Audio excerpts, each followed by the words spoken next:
Olá, boa tarde a todos e todas.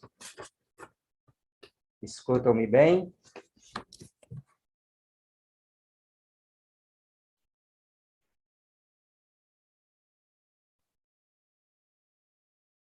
Obrigado. Boa tarde, peço desculpa, boa noite, Om Shanti. Boa noite, Om Shanti a todos, bem-vindos, bem-vindas. Om Shanti. Gostaria de agradecer o convite da Brahma Kumaris, de Londres, especialmente o Mário, que organiza essa programação em português. E quando é a segunda vez que eu participo, quando ele me convidou para que eu compartilhasse alguma experiência hoje, ele sugeriu que eu próprio pensasse em uma temática. E eu sugeri falar sobre como criar relações interculturais fundamentadas na espiritualidade.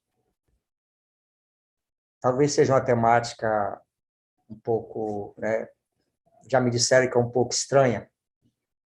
Uma vez eu sugeri falar disso na Brahma Kumaris de Fortaleza e falaram, mas esse tema soa um pouco estranho, será que as pessoas vão compreender? Talvez pelo termo interculturalidade, né? Que é um conceito mais antropológico, mas que é importante nós entendermos como isso se processa nas relações sociais e como há uma intrínseca relação entre interculturalidade e espiritualidade. E eu tenho pensado nisso enquanto nos meus esforços espirituais, enquanto educador, né? E também é uma temática que, nos últimos tempos, eu tenho pesquisado na relação de como desenvolver uma educação intercultural e em valores humanos com estudantes de ensino secundário aqui no Brasil. Na verdade, quando nós falamos de interculturalidade, nos remetemos a sociedades que são diversas, né? Sociedades multiculturais. E a gente tem muitos exemplos de sociedades multiculturais no mundo, né? O Brasil, meu país, é um deles. Tá? O que é uma sociedade multicultural? Creio que não é novidade para nenhum de vocês. São sociedades cuja formação socio-histórica, sociocultural, ela é diversa, né? O Brasil tem uma formação multicultural, com culturas de povos originários, culturas africanas, culturas europeias, e que mesmo com a independência do país, com o surgimento do Estado-nação, essa diversidade cultural ela foi se acentuando. E o Brasil até hoje continua a receber pessoas de outros países, né? Recentemente, acredito que nas últimas 2 décadas, o Brasil tem recebido muitos imigrantes africanos de algumas partes da América Latina, a da Ásia, geralmente por questões de conflitos, de pobreza, né? E isso, obviamente, que enriquece mais o país desde uma perspectiva cultural. Mas, ao mesmo tempo que o mundo e alguns países, né, tem essa característica, ao mesmo tempo que a diversidade cultural, a multiculturalidade, ela é bela, ela significa uma beleza de culturas, uma diversidade que torna o mundo mais bonito, ela desponta, faz vir à tona uma série de problemas, como, por exemplo, a intolerância, o racismo, a xenofobia, e uma série de outras questões. Desculpe eu estar falando muito do meu país, não é nem um sentimento de nacionalismo exagerado, é porque é a minha experiência, né? O Brasil, ao mesmo tempo que a minha perspectiva, a minha visão, é um país que tem uma cultura bonita por ser diversa, né? Expressa um grande paradoxo, né? Ao mesmo tempo que o Brasil tem muitos espaços onde as diversidades, sejam elas étnicas, culturais, sejam de gênero, sejam ideológicas, elas se expressam, e isso tem sido muito, muito bom. Ao mesmo tempo, nós temos, paradoxalmente, muitos espaços onde se expressam intolerâncias, xenofobias, ódios, né? E isso me parece muito sério e muito perigoso, né? Aí é que nós entramos com a espiritualidade, né?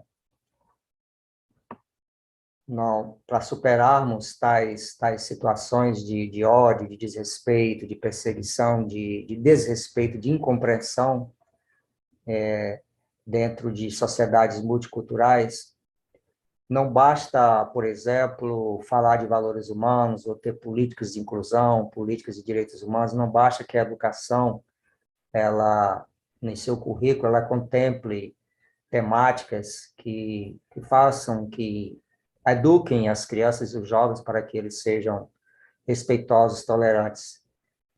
Não basta só isso, basta que pratiquemos a espiritualidade, né? E o que é a espiritualidade? Praticarmos os nossos valores, nossas virtudes, que daqui um pouco eu falo mais sobre isso, né?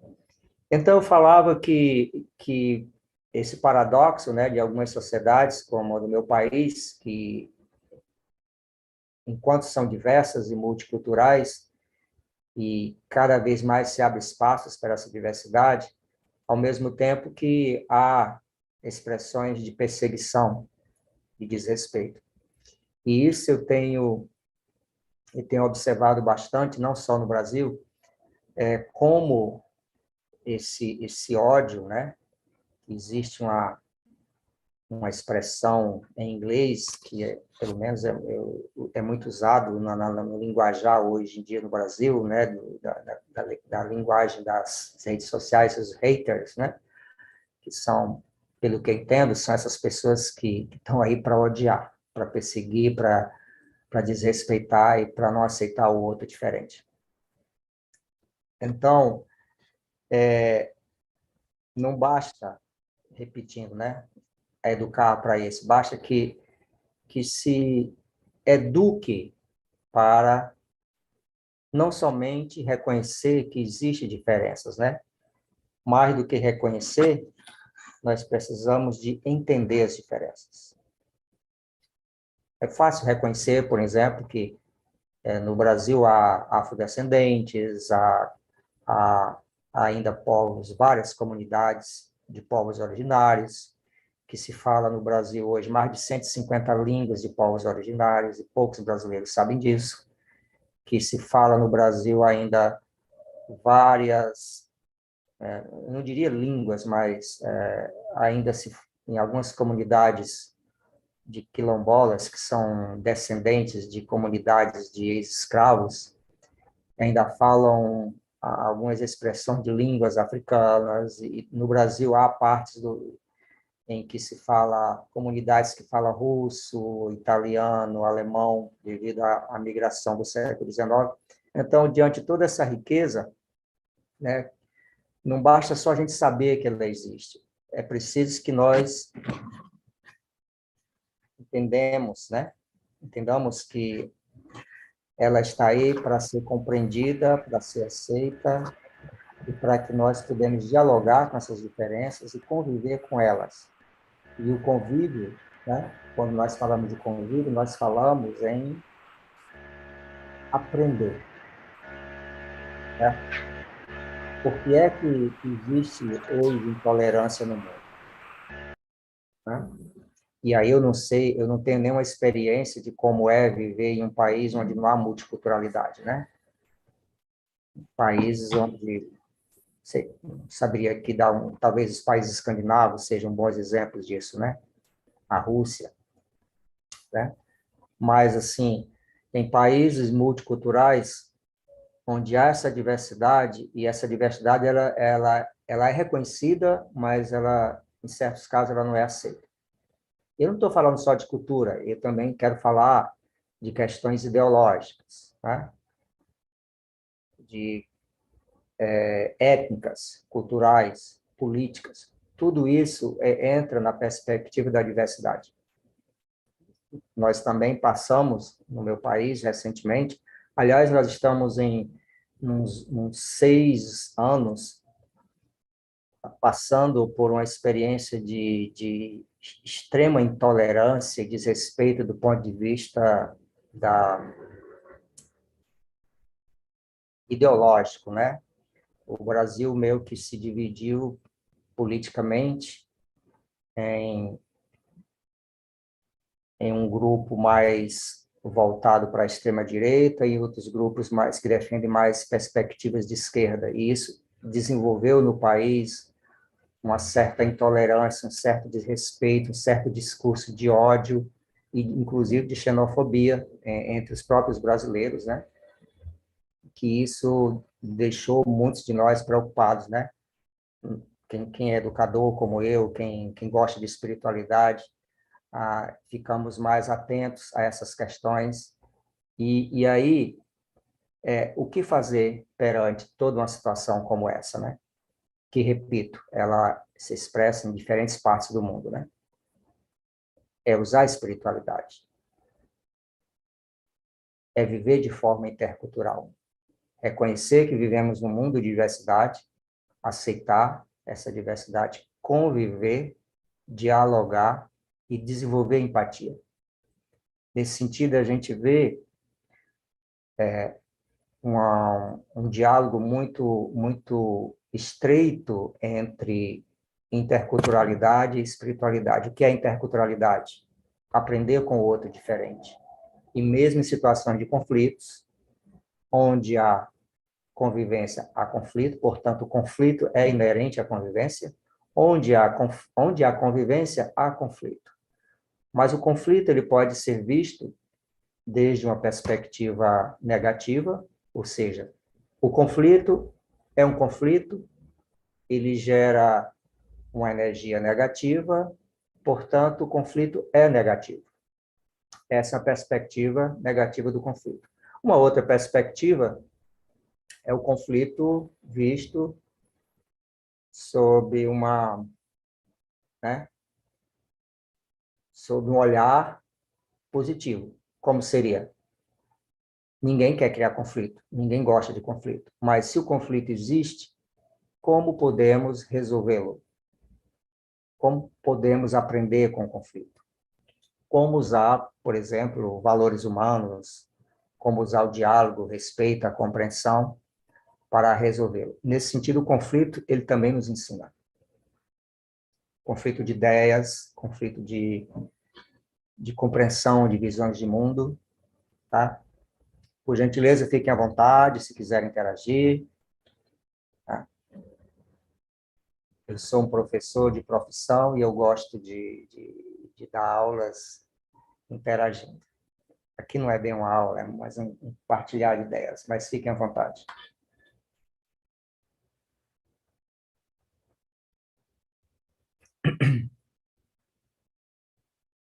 Então, como eu falava, é como usar a espiritualidade para enfrentarmos situações como essas descritas. E para quem interage em redes sociais, e para quem interage com pessoas constantemente, sobretudo jovens, como desenvolver uma perspectiva intercultural de respeito e, ao mesmo tempo, para que não sejamos, como é que a palavra mais apropriada, neutros, né? Não há neutralidade, nenhum de nós é neutro, né? Como sermos o que somos culturalmente, ideologicamente, politicamente, dentro de uma diversidade e, ao mesmo tempo, respeitar pontos de vista que divergem dos nossos, né? Isso é importante desde a partir de uma prática intercultural, do reconhecimento, do respeito, da abertura ao diálogo, da empatia e está aberto também para aprender com o outro diferente, né? Essa ideia que os antropólogos chamam de etnocentrismo, né? Rechaçar visões de mundo etnocêntricas, ou seja, visões de mundo que considerem que uma determinada cultura é superior às outras e que, portanto, as outras têm que se adaptar, têm que assimilar valores de uma cultura tida como mais importante, certo?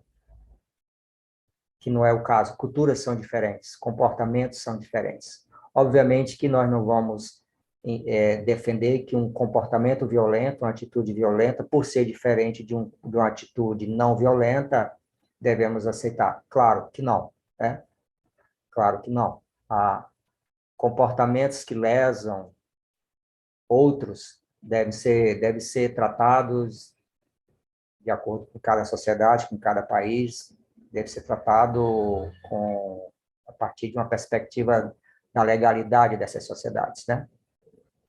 Mas nem tudo é tratado nessa perspectiva. Então, a espiritualidade ela vai nos ajudar a entender, a sermos interculturais, ou seja, a conviver com o outro diferente e desenvolver uma série de qualidades. E eu pensei em 5 valores ou virtudes, como queiram mencionar, que nos ajudam ou que nos ajudarão a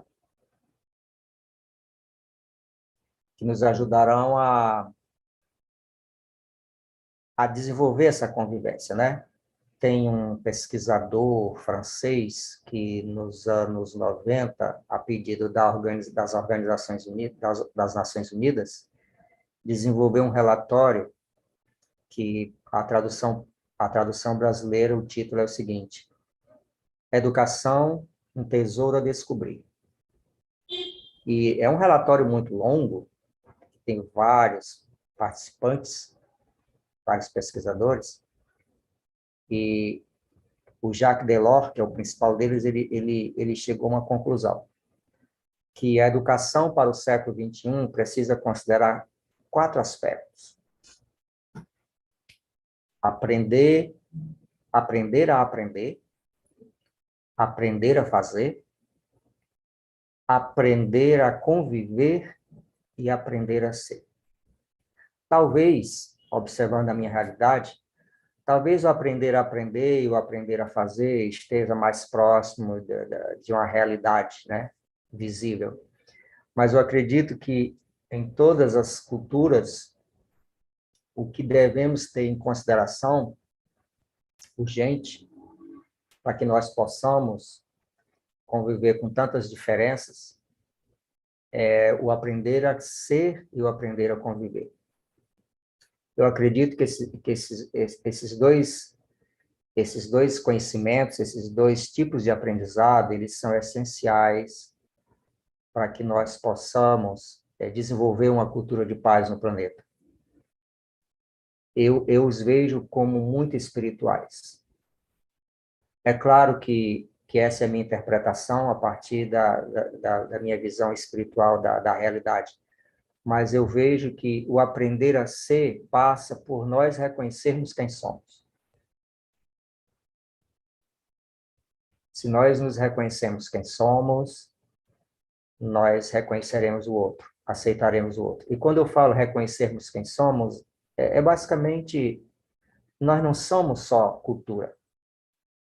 Nós não somos só um corpo. É claro que isso faz parte e nós temos essa identidade.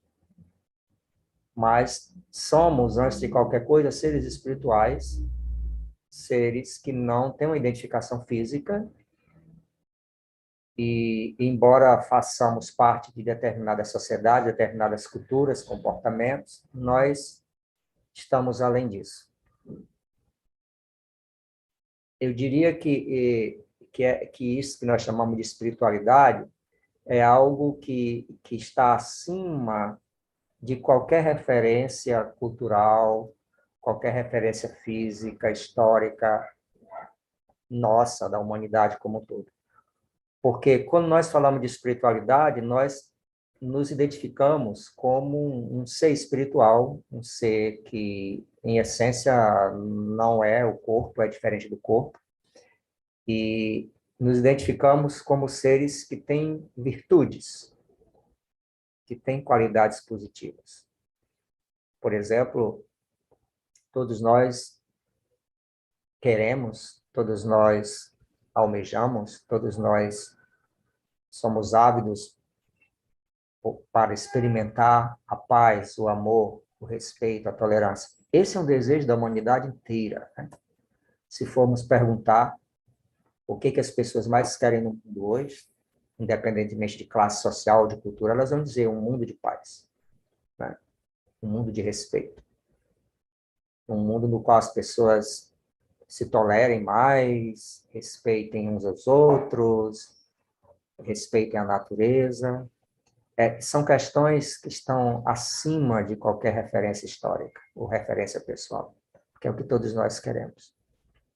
Então, eu acredito que falta no mundo se desenvolver políticas públicas nesse sentido, para que a educação ela eduque para que as pessoas aprendam a conviver, aprendam a ser, aprendam a desenvolver virtudes, a desenvolver valores e a compartilhá-las. E a entender que o que as pessoas têm, o que os outros têm, mesmo que aquilo vá de encontro do que cada um de nós pensa, aquilo deve ser respeitado e se eu puder aprender e agregar à minha experiência de vida coisas da cultura de outras pessoas, da personalidade de outras pessoas, isso é muito importante, né? Aprender com o outro. Isso nos desnuda de egos, de arrogâncias e das pretensões de querermos ser melhor do que os outros, né? Simplesmente somos diferentes. Somos diferentes e somos especiais. E uma coisa que nos une, né, é o desejo de queremos ser melhores, queremos ser mais pacíficos, mais amorosos, mais tolerantes e vivermos em paz. Eu acredito que há muitos valores que eu poderia mencionar aqui, compartilhar com vocês, mas eu elegi 5 deles, tá? Eu acredito que é um valor universal, é o valor mais desejado, é o mais falado. Eu acredito que é o maior vazio que a humanidade vive hoje, que é a ausência da paz, o desejo por paz. E como eu falava há pouco, nós somos mais do que um corpo, nós somos mais do que uma cultura específica. Nós somos seres espirituais. E é essa identidade que nos falta. Exatamente por faltar isso, nós começamos a nos identificar com questões físicas, com questões históricas, com questões culturais, com questões geográficas, com espaços onde nascemos, com a cor da pele, com o gênero, com a ideologia política, né? Isso faz com que muitas pessoas se achem ou pretendam ser superiores a outras, né? Mas é exatamente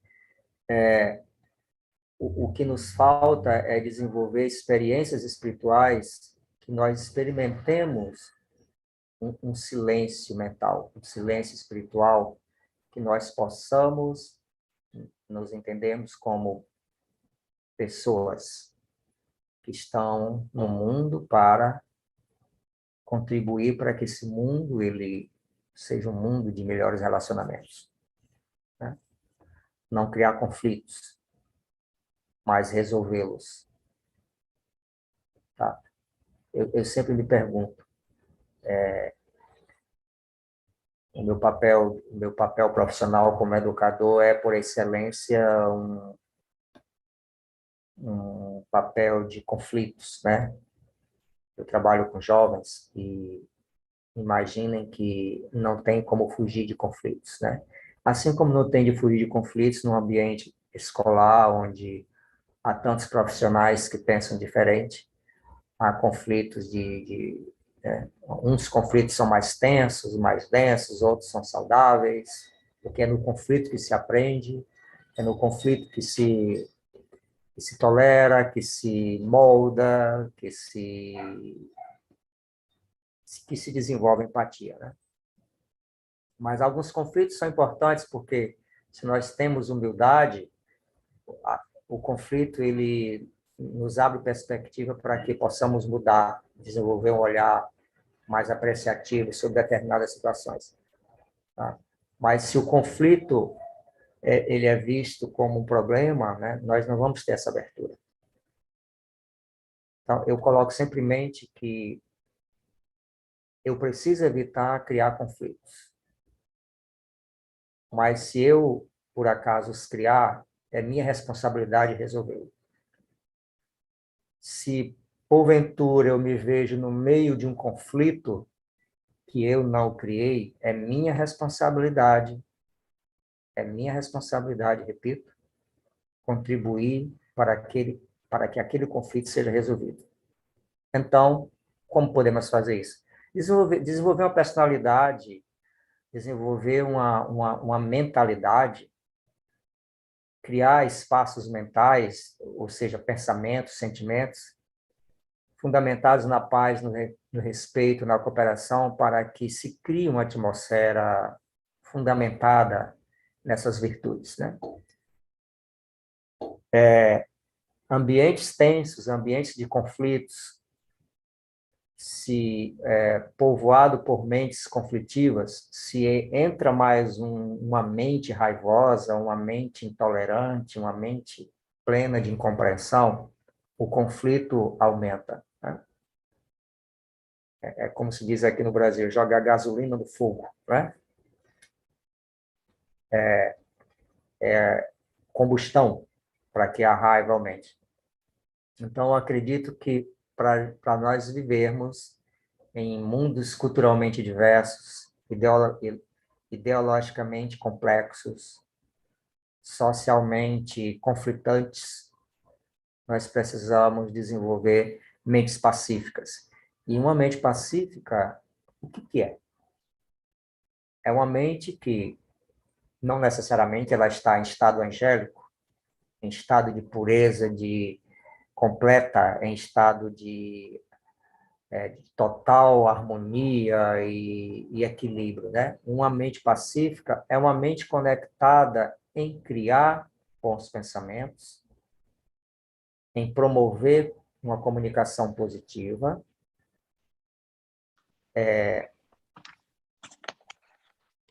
praticar ações positivas e desenvolver relacionamentos positivos, ou seja, todas as conexões conectadas com a positividade, com a paz.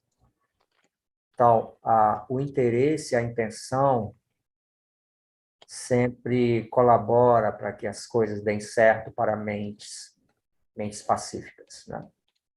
Repito, não quer dizer que nós não vamos, uma mente pacífica não vai enfrentar conflitos, obviamente que não. Mas eu acredito na positividade. E eu falava há pouco que se um conflito foi criado por mim, é minha responsabilidade resolvê-lo. Se eu me vejo no meio de um conflito que eu não o criei, é minha responsabilidade jogar a serenidade dos bons pensamentos para que aquele conflito, no mínimo, não aumente. Mas, se possível, ele seja diminuído ou resolvido. E como? Certo? Primeiro é o poder dos bons sentimentos, o poder dos bons votos, o poder da escuta, o poder do diálogo. Isso é essencial. Se em um contexto conflituoso nós encontramos pessoas egoístas, pessoas arrogantes, pessoas que não sabem escutar, qual é a saída? Falar docemente, se for necessário, falar. Praticar a humildade e usar algo que eu considero da maior importância e extremamente auspicioso, que é desenvolver uma visão positiva sobre a mente arrogante, a mente desrespeitosa, a mente violenta, né? Não é muito fácil, obviamente, mas a espiritualidade nos ensina a fazer isso, né? Então, esse é o primeiro valor, a paz, para convivermos com a espiritualidade em sociedades de diversidade, né? Um segundo valor é o respeito. E eu diria, antes de falar do respeito, que nem o valor ele existe, nenhuma virtude existe separadamente, como se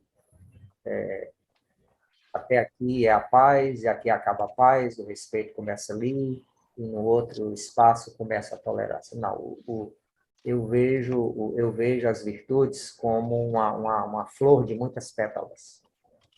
Cada pétala, né, compõe a beleza de uma flor única, né, que vem de uma planta única, que, por sua vez, veio de uma semente.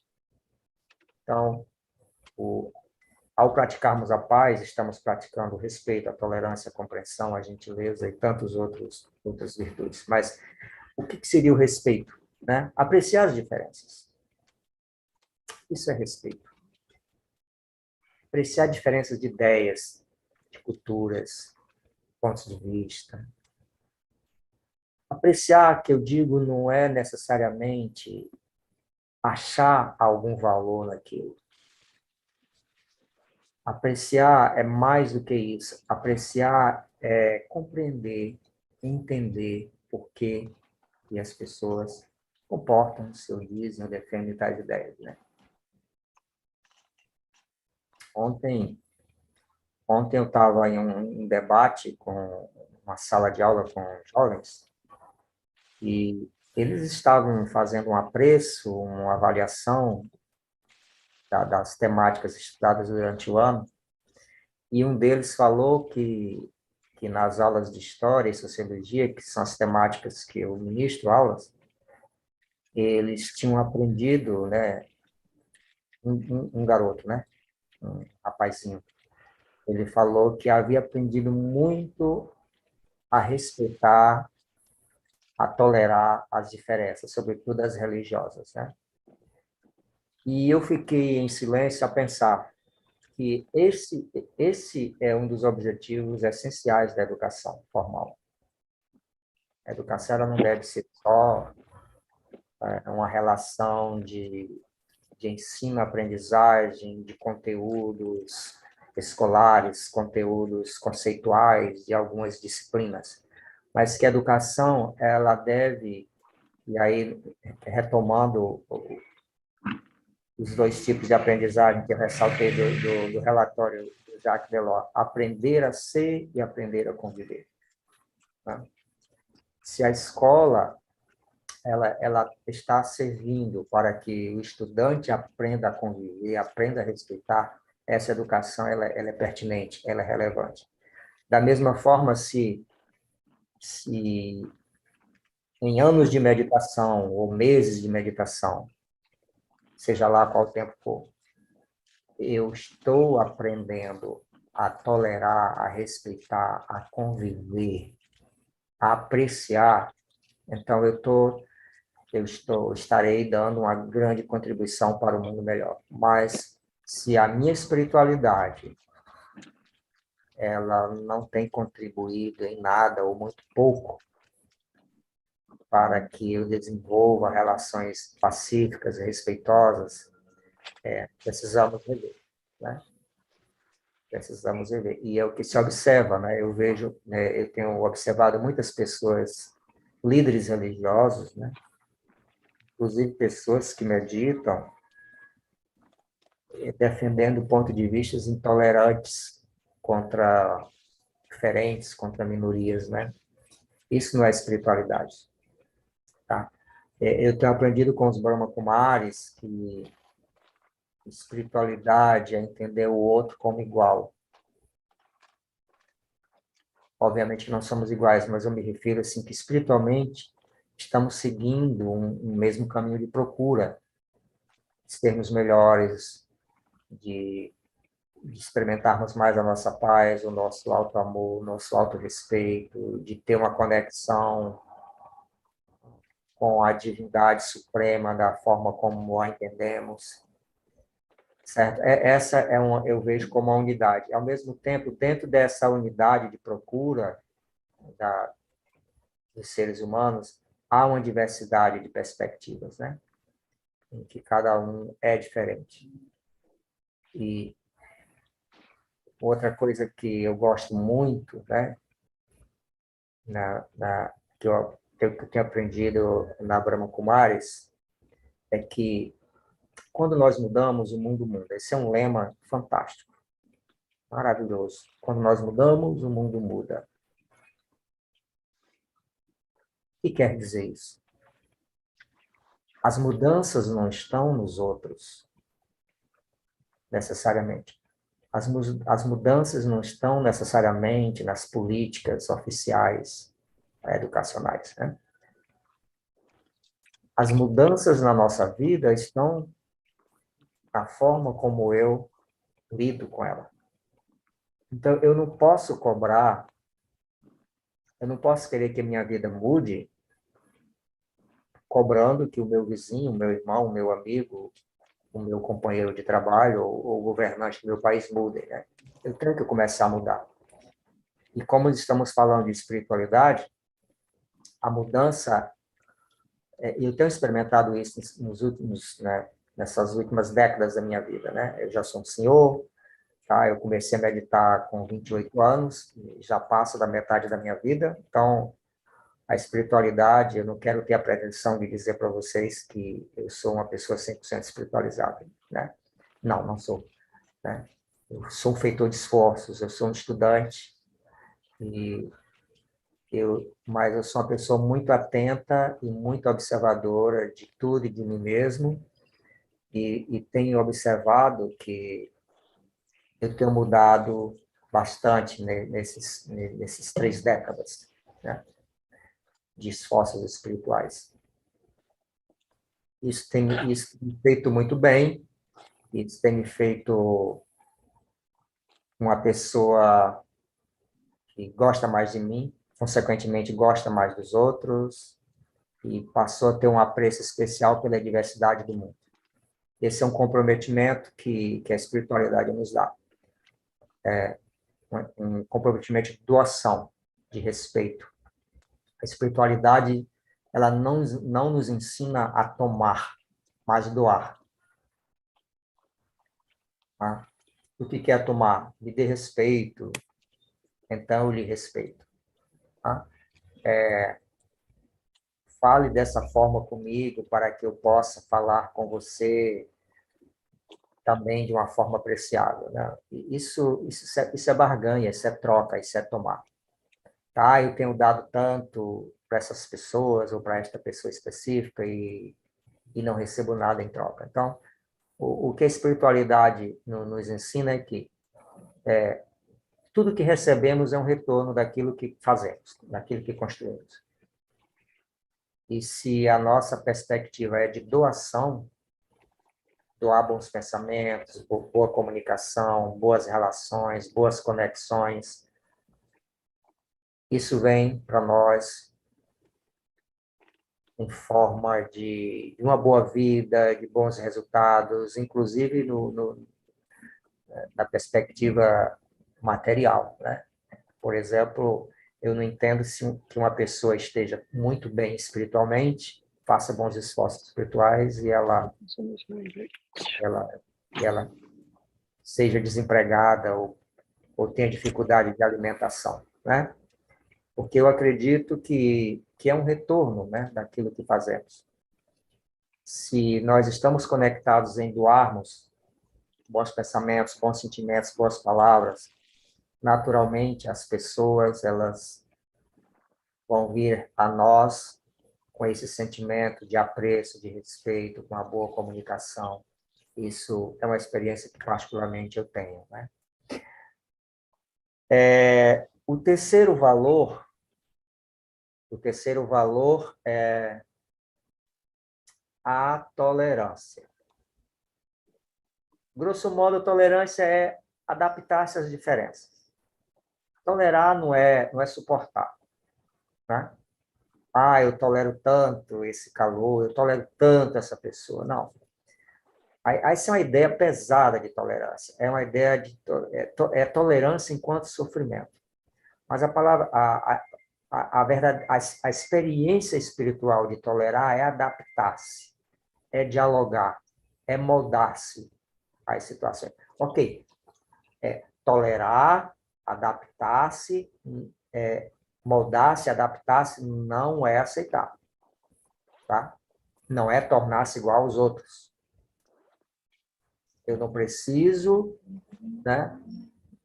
Eu não preciso ser igual aos outros para que eu seja aceito. Isso não é nada genuíno.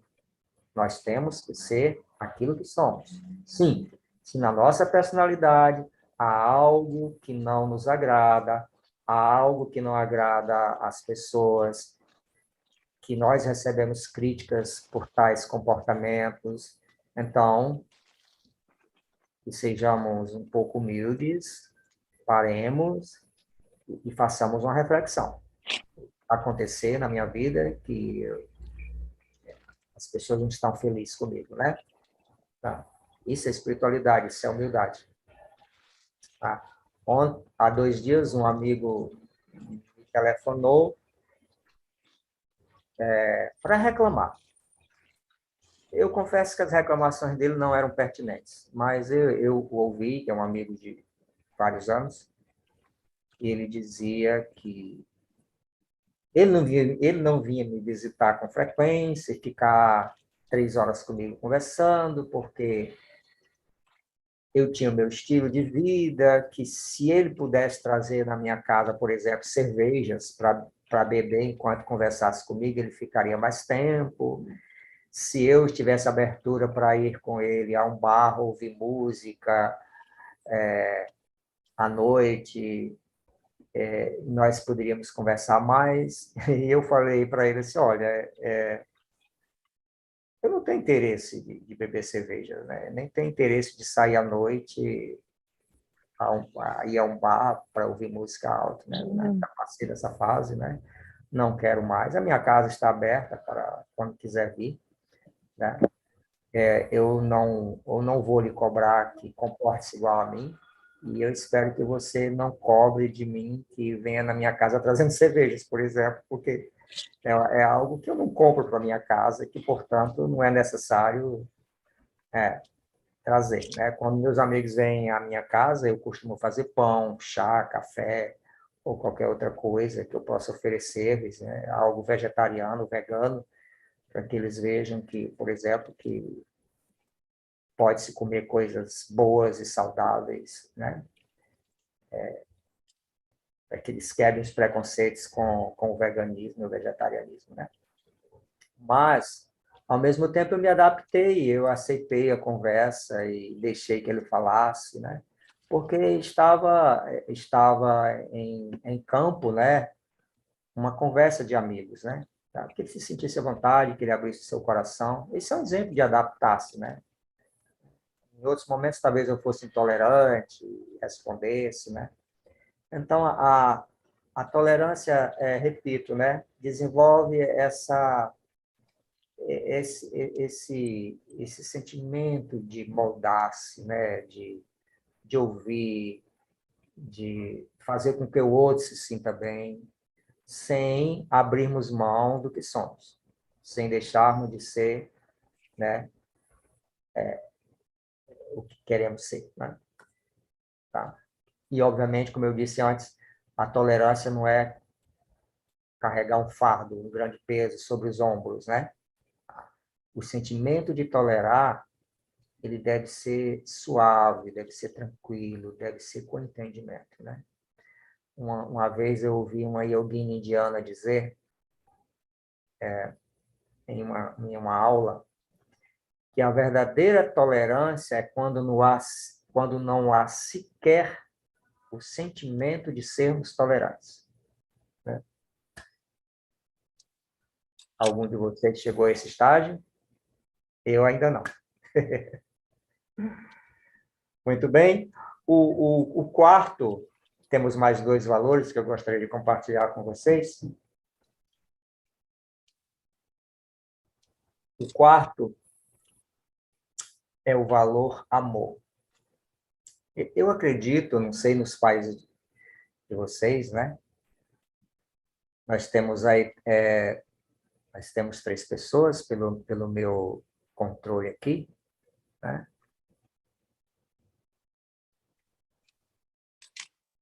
11 participantes, né? Mas eu só vejo o nome de alguns. Ah, perdoe, tem mais aqui. Tá? Depois vocês podem dizer de que países são, né? Isso é interessante, né? Tá? Pelo menos no meu país, eu vejo que o sentimento de amor é muito mal compreendido, né?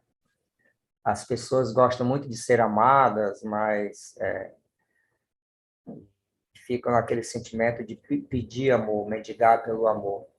Também no Brasil se entende muito o amor nas relações mais físicas, de namoro, de casamento, de sexualidade, né? E a gente sabe que a espiritualidade, a dimensão do amor, ela é profunda, ela é universal. E eu não vou ousar aqui definir o amor, não é?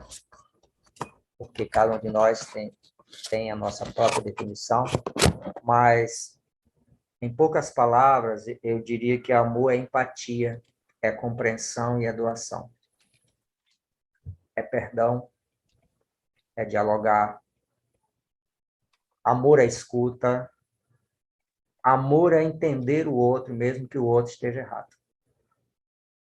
Certo? Porque o amor é uma das virtudes mais leves, mais preenchedoras. O amor meloso, como se diz, não sei se vocês conhecem essa palavra, o que é o amor meloso? É aquele amor do toque, do abraço, do pega, né? Enfim, esse amor que as pessoas precisam dizer de alguém, ouvir de alguém que é amada, né? Esse amor muito presente nas canções românticas que se escuta nos rádios, né? É um amor assim que não provoca mudanças profundas, né? Talvez ele tenha um efeito passageiro nas relações. E o amor pilar, o amor fundamento, é o amor que tem como base o respeito, a escuta, a empatia, a compreensão, a doação, o perdão, a humildade, né? Esse é o amor que fica, né? Esse é o amor transformador. Como em geral nossas mães falam conosco, né? Perdoe pelo toque aqui na mesa. E nós não precisamos dizer para as pessoas que nós as amamos, né? Simplesmente a nossa atitude é uma relação de amor. Né? A nossa atitude em relação às pessoas, em relação à natureza, aos animais, em relação ao nosso trabalho, em relação ao planeta, em relação a tudo que faz parte das relações humanas, são relações de amor, né? Ou de desamor. Quando nós fazemos, quando nós nos comunicamos, quando nós temos pensamentos de amor, as coisas são fáceis, as coisas são tranquilas. E eu acredito que para criarmos boas relações interculturais fundamentadas na espiritualidade, nós temos que repensar o que de fato é amor, de que forma eu estou a amar, né? De que forma eu estou praticando esse amor. É um amor com apego? É um amor livre? Gilberto Gil, acredito, para quem não conhece, é um cantor brasileiro de 80 anos. Ele tem uma canção dos anos 1970 que ele diz assim: o seu amor, ame-o e deixe-o voar. Ame-o e deixe-o ser o que ele é. Né? Eu gosto dessa canção porque ela é muito bem escrita e é suave, gostosa de ouvir, porque ele prega que nós devemos amar, mas que, ao mesmo tempo, o nosso amor tem que estar pleno de liberdade, pleno de desapego, pleno de respeito ao outro pelo que o outro é. Né? Amamos o planeta, amamos o nosso país, amamos os amigos, amamos o trabalho, temos responsabilidade, temos atenção, temos compromisso, mas, ao mesmo tempo, com uma boa perspectiva de desapego, né? E de autoapreço, de autopercepção, de verificação, como eu estou a amar, como as pessoas se sentem com o meu amor, né? O amor não deve ser peso, né? Por exemplo, já que estamos falando de interculturalidade, mentes amorosas não são mentes racistas. Mentes amorosas não são homofóbicas, não são xenófobas. Tá? Mentes amorosas não rejeitam o outro que pensa diferente. Mentes amorosas não rejeitam outros que têm uma perspectiva religiosa diferente. Então, simplesmente aceita, dialoga, entende, mesmo que não concorde. É um exemplo de amor. Né? E, por fim, para dar algum tempo para que compartilhem algo, o último valor que eu gostaria de mencionar, não o último dentre todos, mas o último que eu elegi para compartilhar, é a união. União nós podemos chamar de solidariedade, de que mais? Tanta coisa, né? De estar juntos. Né? União, o que quer dizer? Todos estamos juntos para enfrentarmos, superarmos e resolvermos todas as questões que são comuns. Nós vivemos em um mundo, por exemplo, que as pessoas querem paz, eu falei isso no início, querem sentir-se amadas, respeitadas, valorizadas, compreendidas, seguras. Isso só é possível com sentimento de unidade e de solidariedade. Né? Eu desenvolvo mais amor nas minhas relações, eu inspiro outra pessoa a desenvolver mais amor, eu pratico meditação, as pessoas percebem que a meditação me deixou mais amoroso e elas se interessam em praticar a meditação também. Hoje eu estava em um supermercado e tinha uma senhora na minha frente, talvez assim, 70 ou 80 anos, e ela, assim, deixava cair uma moeda, algo assim, e ela dizia, eu sou tão agitada, tudo em mim é agitado, eu sou atrapalhada. Aí ela comentou algo comigo, né? Eu falei, não, senhora, hoje é sábado, hoje é dia de desacelerar, hoje eu não trabalho, eu já estou desacelerada, é tudo tranquilo. E ela perguntou, como você consegue? E eu pensei, o que eu respondo? Né? Só que hoje é sábado? Não, eu falei assim, não, a meditação me ajuda muito a desacelerar. Ela pensou assim, eu preciso fazer meditação. Né? Então, é uma inspiração, porque, na verdade, tem sido a meditação que tem me desacelerado nesses últimos anos da minha vida. Né? Eu não posso deixar de dizer isso para as pessoas. Né? E se elas quiserem meditar, onde você faz meditação? Aí eu digo, eu faço com os Brahma Kumaris, né? Se na cidade que eu estiver conversando com essa pessoa tiver uma escola da Brahma Kumaris, olha, você pode visitar. Então, você pode acessar, está o endereço eletrônico, pode ter contato com os Brahma Kumaris, né? Então, os problemas do mundo, né, para concluir, são coletivos. Nós passamos por tantos desafios, por questões de conflitos, guerras, o perigo de guerras atômicas, né?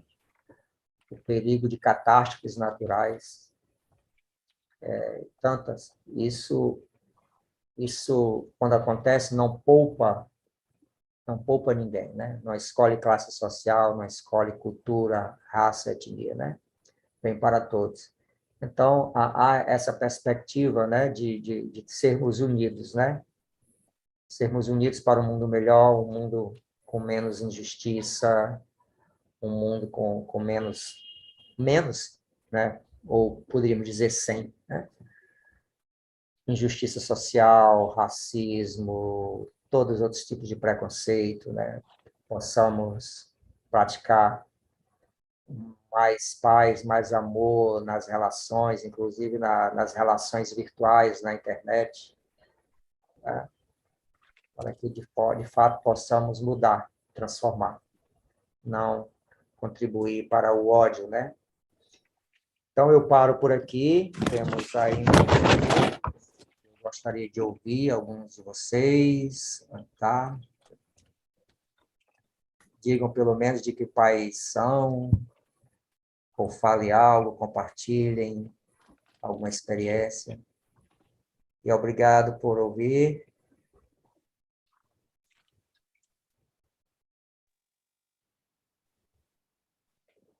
Olá, olá, Olá. Paulo.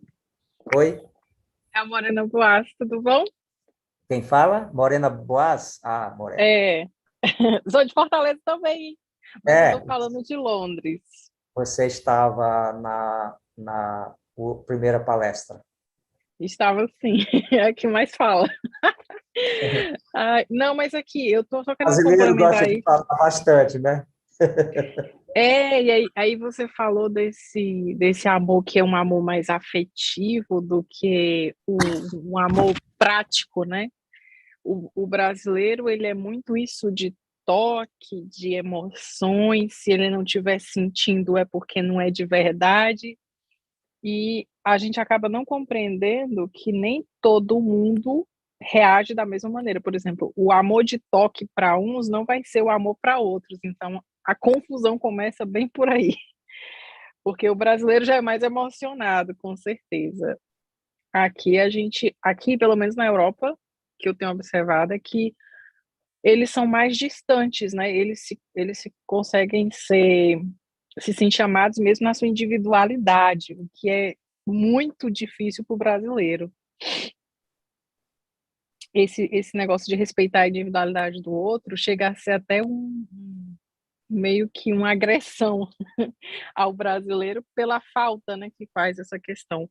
Mas só pegando o gancho aí que você estava falando sobre a educação, né, que você é professor e leciona para certas idades e tal, eu acho que principalmente a nossa juventude, a gente está numa era dos mendigos emocionais. Eu estou lendo um livro aqui do Augusto Cury, recente, que eu comecei a ler agora, é O Homem Mais Inteligente da História. E logo no primeiro capítulo ele está falando exatamente disso, né? Eu estava refletindo sobre essa questão essa semana, e ele está falando que a educação já não é mais suficiente, né? Que a educação ela já precisa mudar para a informação de como gestor da mente humana, e não somente como um ato de conteúdo, né? Aprender conteúdos para bens materiais e futuros. E realmente, eu acho que hoje as pessoas estão muito assim, como se você xingar, se você não validar a pessoa, principalmente o jovem, e aí vem a questão da ditadura da beleza, vem a questão do corpo, principalmente com as mulheres, a insegurança, de um modo geral, tanto de meninos como de meninas. Isso vai gerando uma sobrecarga tão forte em cima da psique que o professor ele não consegue mais ser apenas um professor que está ditando ali um conteúdo dado pelo governo, pelas né, as devidas instituições. O professor também necessita ter essa sensibilidade de aprender esse desequilíbrio para poder entender e conseguir equilibrar aquilo ali pelo menos naquele momento. E aí, quando você falou que tem jovens que pegam isso, né? Eu tô sendo mais tolerante, eu tô sendo mais. Tô sabendo lidar mais com as diferenças, realmente você tá de parabéns. Porque hoje é muito difícil você incentivar um jovem, principalmente, a entender que o outro não está para servi-lo, né? Que o outro ele também tem um espaço onde ele vai ser tolerado, né? E não uma pessoa que vai estar apenas servindo sem questionar. É muito complicado hoje a educação, principalmente na sala de aula, porque as crianças, os jovens, eles vão indisciplinados, e o professor, de uma certa forma, agora ele precisa ser um gestor de emoções. E daí vem, né, todo o amparo da sua experiência como que faz meditação, que tem o seu equilíbrio emocional já bastante controlado, e você tem esse autocontrole, porque, de um outro modo, o professor perde completamente o desequilíbrio de verdade, porque a violência em si não é só verbal mais, né? Está em todas as esferas. Mas era isso que eu queria acrescentar e também deixar aí para reflexão, né? Que hoje Obrigado, Morena. a gente precisa nem ser só tolerante, mas também procurar entender que a individualidade também é um ato de amor, né? Muito bem, muito obrigado. Gostaria de ouvir mais alguém, eu acredito que temos mais alguns minutinhos, né? Boa noite, eu vou ser muito breve. Eu também estou ligada à educação e Com tenho... quem falo? Portugal. Emília. É Emília, de Portugal. Lisboa. Eu também estou ligada à educação e noto que já, graças a Baba, graças a certas pessoas, a educação, em algumas escolas que eu conheço, pronto, já a partir da escola primária, já há uma cadeira que é muito importante para eles, que é o mindfulness, que é muito importante, que ajuda as crianças a terem menos stress na sala de aulas e tudo. E isso está, penso que gradualmente as coisas vão mudar, mas também cabe aos pais dar o exemplo. Há aquela frase que eu gosto muito, que às vezes falo, o exemplo é um conselho mútuo a seguir. Se o professor está lá, dá-lhe bons exemplos, trabalhamos a tolerância com os alunos e tudo, mas se em casa não houver isso, então o nosso trabalho torna-se menos fácil, não é? Mas penso que muitos professores, sobretudo os mais jovens, já estão a mudar, o que é bom. Pronto, eu gostei de ouvir, gostei. Pronto, obrigada. Agora vou deixar falar, mas também não me calo. Muito obrigado. Alguém mais?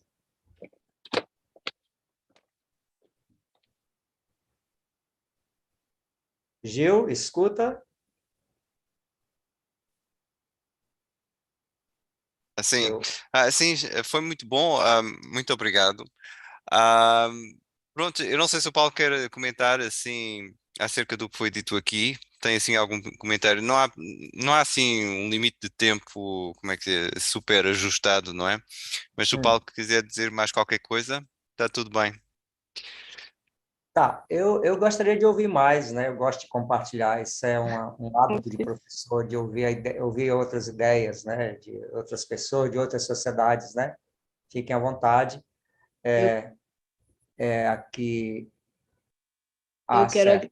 Eu quero agradecer. A Adriana Bru, de onde, Sim. Adriana? Olá, do Algarve, do Portugal.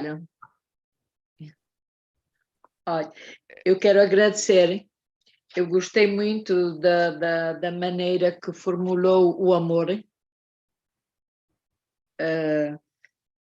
que é uma coisa muito importante. E quero agradecer, gostei muito. Tá. Muito obrigada. Eu agradeço também. Parece que há aqui um comentário, é só da Morena Boas também.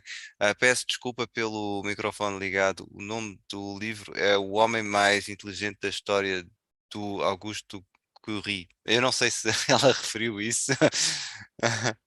Ela mencionou. Não, é porque alguém falou que o meu microfone sim. estava ligado na primeira mensagem. Só que Tá bom. A atualização aqui do meu... Sim. A atualização do meu telefone que tá bugando tudo, que eu não tô sabendo mais mexer. Okay. Aí agora quando eu fui falar que eu percebi, né? Desculpa, gente, não queria atrapalhar a aula. Não, mas tá tudo bom. Com relação ao nome do livro, é O Homem Mais Inteligente da História, do Augusto Cury. Ele é um escritor brasileiro, psiquiatra, ele já tem vários livros publicados e eu recentemente peguei esse aqui, por acaso, veio parar nas minhas mãos E é muito interessante, principalmente porque o dos personagens é ateu, então isso aí já dá uma mexida também. Ok, há mais um comentário aqui. Não sei se o Paulo quer falar acerca disso. Desculpe, mas interrompi. Do Jorge Brandão. Na interculturalidade, o propósito é eliminar o ego e o apego. Se tiverem consciência da presença da individualidade do outro, então o amor é a chave. A espiritualidade simplifica e resolve a maioria das diferenças culturais. Sim, eu acredito, Jorge, que se nós considerarmos que estamos em um processo de esforço, o amor certamente resolverá a maioria das diferenças culturais. Mas se nós chegarmos em um futuro a termos a uma prática de amor numa dimensão do que foi mencionado, eu acredito que resolverá todas, certo? Porque e aquilo que eu falava no início, eu não sei como é a experiência em seus países, né? Mas assim, no meu país, assim, eu vejo isso como um grande problema e tem se tornado objeto de estudo, de publicações de livros, artigos, programas de televisão, documentários, temáticas curriculares, aulas, debates com estudantes, o ódio, né? O ódio ao outro, né? Eu não estou dizendo que o meu país todo mundo se odeia, né? O Brasil é um país de coração imenso, de diversidade, tá? Muitas coisas lindas acontecem por aqui, mas assim ressaltar que também acontecem esse sentimento de ódio pelo diferente, né? Certo? E isso é uma coisa que nós temos que desenvolver a espiritualidade para superar. Sem espiritualidade, isso não será superado, porque as redes sociais, a internet, ela tem contribuído enormemente para facilitar toda a nossa vida. Mas, ao mesmo tempo, como o escritor italiano Umberto Eco, ele disse uma vez que algo mais ou menos assim, eu vou adaptar o pensamento dele, que a internet fez com que qualquer idiota se tornasse um Nobel, né? Interpretando, assim, é como se qualquer pessoa hoje soubesse falar de espiritualidade, soubesse falar de política, de educação, e elas fazem uma postagem curta, um vídeo, elas fazem uma análise cheia de ódio, de intolerância, aquilo joga, e se a pessoa for um influenciador digital, um cantor, um artista, um futebolista, aquilo tem milhões de seguidores, né? Mas, felizmente, também tem pessoas que usam as redes sociais para o bem, para preservar o planeta, as florestas, os animais, educação em valores humanos, os direitos humanos, tá? Mas, assim, eu acredito no poder transformador da energia positiva. Ela é imensamente, o poder da energia positiva é imensamente mais poderoso do que o poder da energia negativa, né? Mas, às vezes, me parece que o poder da energia negativa é mais visível, né? É mais visível. E é isso que a gente tem que tomar cuidado, né? Nas sutilezas, né? Talvez pensarmos mais e falarmos menos, preencher mais os nossos pensamentos com coisas amorosas, pacíficas, respeitosas, para que criemos uma atmosfera de influência positiva, né? Eu faço isso, às vezes eu saio, a minha cidade é Fortaleza, ela se aproxima de 3 milhões de habitantes. É uma cidade que tem problemas, né, de injustiça social, e às vezes eu não saio com medo de casa, né? Mas às vezes eu saio e o trânsito não é tão fácil, e nas paradas, nos semáforos, eu geralmente faço o exercício de que eu estou espalhando bons sentimentos para as ruas, para os transeuntes, para os meus arredores, né? De forma que eu crie um ambiente de proteção para mim e, ao mesmo tempo, eu influencie positivamente pessoas. Eu aprendi isso com a meditação, e é um exercício que a gente pode fazer. Na sala de aula eu faço isso. Eu vou para aquela sala de aula tem um grupo de estudantes que são resistentes, que não são muito respeitosos, então deixe que, antes que eu bote o meu pé na sala, que a minha mente já entre levando uma boa vibração para a sala. Eu faço isso, né? Nesse momento de eleições gerais no Brasil, para o parlamento e para a presidência da República, a gente meditou bastante para que no nosso país não houvesse muita violência, né? Muita intolerância política. Inclusive, foi uma coisa meio que sugerida pela Brahma Kumaris do Brasil, para que nós meditássemos, né? Dessemos mais a nossa energia para que as pessoas, né, baixassem o fogo da intolerância, do desrespeito. Tá? Boa noite a todos. Olá, Paulo, obrigado pela tua, Olá, José, Jorge, pela tua clareza e pela participação também daqueles que já interviram. Eu, relativamente à Emília, também já fiz um curso de Mindfulness, também já tinha confessado que tinha sido professor, e a minha esposa é professora também, e eu tenho consciência hoje, ou tomo consciência, da importância do silêncio. O que, quando nós fazemos silêncio, naturalmente tomamos consciência das nossas atitudes, tomamos consciência do outro e da forma, muitas das vezes, como nós agimos. Eu penso que uma das chaves da interculturalidade é nitidamente o medo.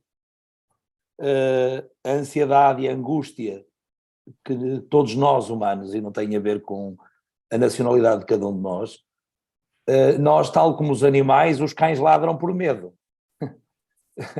E nós naturalmente funcionamos muito com isso. O desconhecido aporta-nos receios. E o mundo hoje, eu penso que não falamos sequer do Brasil ou de Portugal, falamos do mundo em particular, em geral. O mundo está assustado. O ruído é imenso e, de facto, qualquer atividade, seja mindfulness, seja meditação, seja oração, todos nós acho eu que somos um pouco oriundos da religião cristã, a importância da oração, que no fundo não deixa de ser uma meditação, deixa de ser silêncio, e portanto isso é fundamental. Ou seja, o problema é é que tu lidas nitidamente com um mundo agitado. E o mundo não está disponível. As pessoas têm medo de estar sozinhas, eu tenho constatado esse facto. E enquanto nós tivermos medo de estarmos connosco mesmo, isto é mau sinal. É sinal que o nosso interior não está bem, verdade ou não? Eu acho que isto que é fundamental. Pronto, eu apenas queria partilhar convosco a transversalidade do teu tema, a importância do tema que trazes e da forma também aberta e simpática com que normalmente lidas com os temas e com a partilha do teu conhecimento. Obrigado, Paulo. Um abraço a todos também. Muito obrigado, Jorge. Boas reflexões.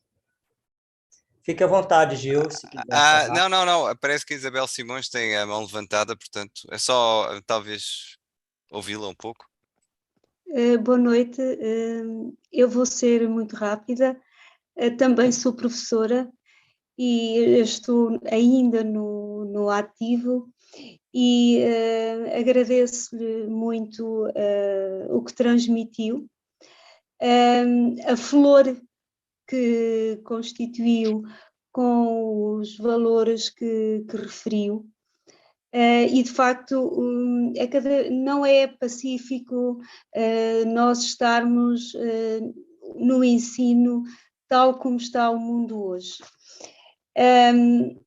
Procuramos dar o nosso melhor é isso que eu procuro fazer. Agradeço à Brahma Kumaris, porque de facto tenho tido muitos silêncios com os ensinamentos que me têm sido transmitidos e que eu procuro colocar, pôr em prática com os meus alunos. E é isto. Muito obrigado pela vossa participação e também pelos que participaram. E fui eu que pedi o título do livro que foi referido e agradeço também a partilha. Boa noite e obrigada. Ok. Obrigado, Isabel. Bom, então acho que agora, se não houverem mais perguntas, aqui também está a Adriana, também agradeceu aqui, muito obrigado, uma doce, uma doce noite a todos. E prontos, acho que vamos ficar por aqui, se não houver assim mais umas perguntas. E pronto, o nosso próximo programa será as 5 formas do Raja Yoga, no dia 26. E será também no nosso pequeno canal, portanto, e vai ser anunciado também aqui na página da Global Cooperation House, que está em inglês, não é? Que é esta página aqui, não é? Geralmente os nossos programas aparecem aqui, neste link. E pronto, o próximo, portanto, a nossa próxima palestra vai ser acerca de meditação e de uma técnica de meditação que nós utilizamos muito na Brahma Kumaris. Portanto, o tópico é um pouco diferente deste, é verdade. Mas olha, muito obrigado então aqui ao Paulo, foi ótimo, eu gostei muito de ouvi-lo também, já agora também lhe digo isso. E pronto, e ficamos aqui, até à próxima. Foi um prazer. Só mais uma coisa, Boa noite, obrigada. só pela serenidade Obrigado. que o Paulo transmitiu. Exatamente. Obrigada. É formidável. Obrigada. Pois, Sereno, calmo, gratidão, Om Shanti, uma boa Om noite a todos. Om Shanti. Então, adeus.